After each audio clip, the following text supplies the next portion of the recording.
Hello friends, ഇന്നത്തെ വീഡിയോയിലുള്ളത് chef പിള്ളയുടെ fish നിറവാണ്. ഇപ്പോൾ അതിന് ആവോലിയാണ് മേടിച്ചത്. ആവോലി അല്ലെങ്കിൽ പാര, നെമ്മീൻ, കൊഞ്ച് ഇതിലൊക്കെ വയ്ക്കുമ്പോഴാണ് അവർ വയ്ക്കുന്ന ആ ടേസ്റ്റ് കിട്ടുന്നത്. ഇതിപ്പോൾ മീൻ നന്നായിട്ട് പീസായിട്ട് കട്ട് ചെയ്യാം, ഫുള്ളായിട്ട് വേണമെങ്കിൽ എങ്ങനെ വേണമെങ്കിലും ചെയ്യാം.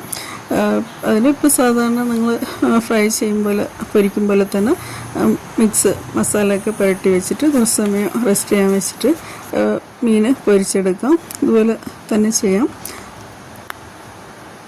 തിരിച്ച് മറിച്ചിട്ട് രണ്ട് സൈഡ് വെന്ത് പിന്നെ ഇപ്പോൾ വെളിച്ചെണ്ണയാണ് ഇതിൽ ഒഴിച്ചിട്ടുള്ളത്. എന്നിട്ട് അതിൻ്റെ കൂടെ കുറച്ച് കട്ടി തേങ്ങാപ്പാൽ, ഒരു പാനിൽ ഒരു ഇല ഇട്ടിട്ടാണ് പാലൊഴിച്ച് കൊടുക്കേണ്ടത്. തേങ്ങാപ്പാൽ, അതിൻ്റെ കൂടെ കുറച്ച് പച്ചമാങ്ങ, കറിവേപ്പില, പച്ചമുളകും, കുറച്ച് ഇഞ്ചി, പിന്നെ കുരുമുളക് പൊടി, കുറച്ച് നാരങ്ങ പിഴിഞ്ഞൊഴിക്കാം. ആവശ്യത്തിനുള്ള ഉപ്പിട്ട്